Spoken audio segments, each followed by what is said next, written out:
sediakan hidangan di hadapan lawanku. Engkau mengurapi kepalaku dengan minyak baru. Jumpa kembali di Sharing Firman.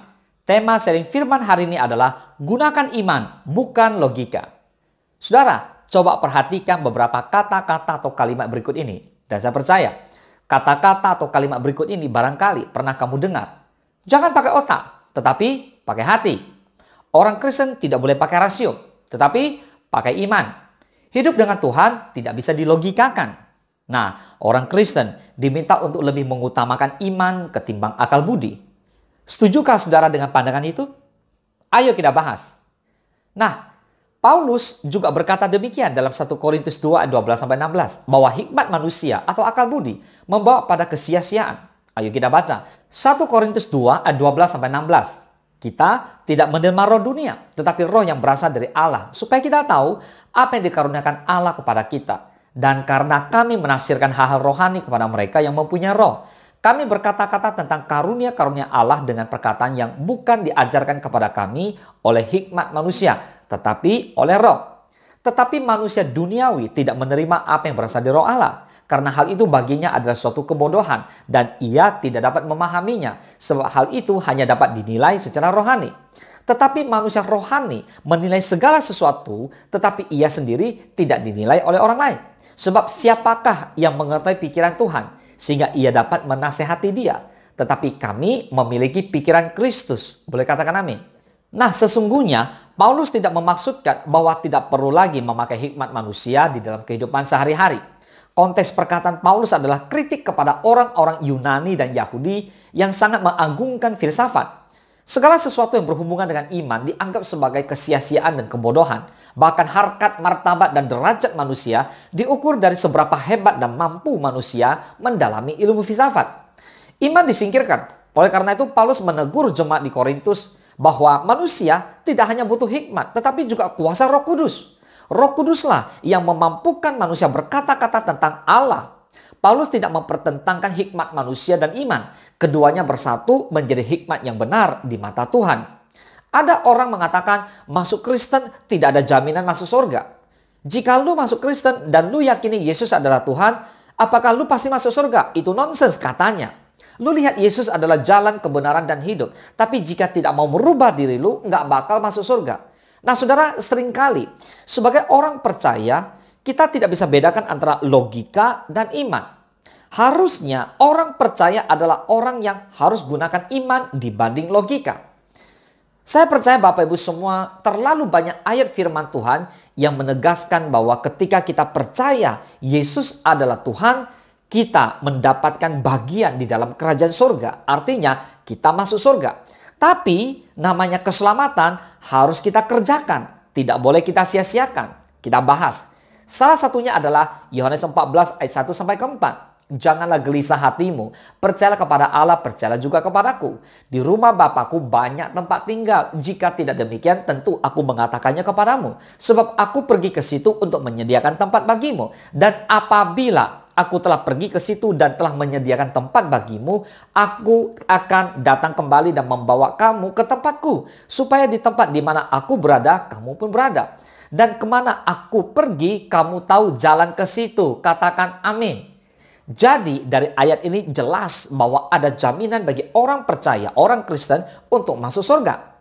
Di mana Yesus berada, kita berada. Lalu Yesus menunjukkan jalan menuju ke surga kepada kita semua. Dan dia akan datang kembali menjemput setiap orang percaya. Satu hal yang harus dipahami adalah keselamatan yang telah kita terima tidak boleh disia-siakan. Karena kasih karunia maka kita diselamatkan. So kita harus kerjakan keselamatan itu dengan sungguh-sungguh. Katakan amin. Hidup sungguh-sungguh di dalam firman Tuhan. Jangan lagi main-main dengan dosa. Percaya dengan sungguh-sungguh dan hidup berkenan kepada Tuhan. Katakan amin. Nah saudara, jangan mengandalkan logika, tapi iman. Kekristenan mengandung prinsip ora et labora. Artinya berdoa dan bekerja. Dua hal ini tidak bertentangan. Keduanya perlu dan sejalan demi kemuliaan nama Tuhan. Jangan mau menjadi orang pintar di hadapan sesama, tetapi bodoh di mata Tuhan. Jadilah pintar di mata Tuhan dan juga di mata sesama manusia. Amin. Ayo kita lihat imannya seorang hamba Tuhan yang luar biasa. Dia adalah Abraham. Ibrani 11 ayat 17 sampai 19. Karena iman, maka Abraham tatkala ia dicobai mempersembahkan Ishak. Ia yang telah menerima janji itu rela mempersembahkan anaknya yang tunggal. Walaupun kepadanya telah dikatakan keturunan yang berasal dari Ishak lah yang akan disebut keturunanmu. Karena ia berpikir bahwa Allah berkuasa membangkitkan orang-orang sekalipun dari antara orang mati. Dan dari sana ia seakan-akan telah menerimanya kembali. Saudara, karena iman seorang Abraham, maka tatkala ia dicobai waktu yang mempersembahkan Ishak. Jadi karena ia berpikir bahwa Allah berkuasa membangkitkan orang-orang sekalipun dari antara orang mati. Wow, itu luar biasa. Kita lihat dulu Ibrani 11 ayat pertama. Apa sih iman itu? Iman adalah dasar dari segala sesuatu yang kita harapkan. Dan bukti dari segala sesuatu yang tidak kita lihat. Nah, iman seringkali dipertentangkan dengan logika. Iman dianggap tidak rasional dan tidak masuk akal. Atau tidak dapat dibuktikan dengan akal sehat. Sederhananya, iman itu tidak logika, katanya. Akibatnya banyak orang yang mengaku Kristen dan punya iman seringkali mengutamakan logika mereka lebih daripada imannya. Inilah mengakibatkan seseorang bisa bertanya, apakah kita percaya Kristus atau masuk Kristen bisa masuk surga? Saudara, ini kembali kepada iman kamu kepada Kristus. Dengarkan baik-baik. Iman tanpa perbuatan baik adalah iman yang tidak mengubah perilakunya. Seseorang bisa bangga memiliki iman dan percaya kepada Tuhan, aktif dalam berbagai kegiatan keagamaan, namun perilakunya tidak memberikan kesaksian yang baik.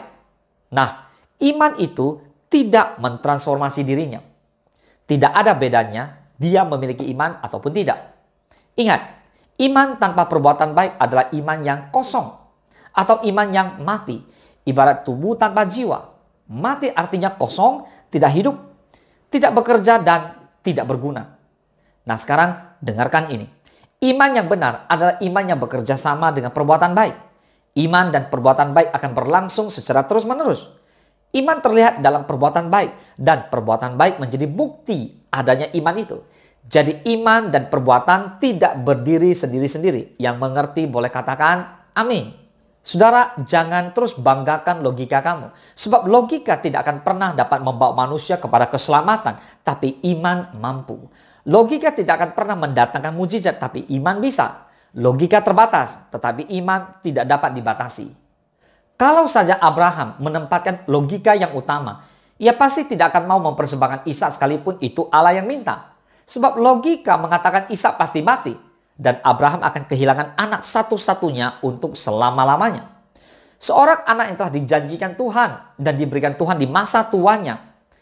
Di masa istrinya sebenarnya sudah mati haid dan secara logika tidak dapat mengandung seorang anak dalam rahimnya.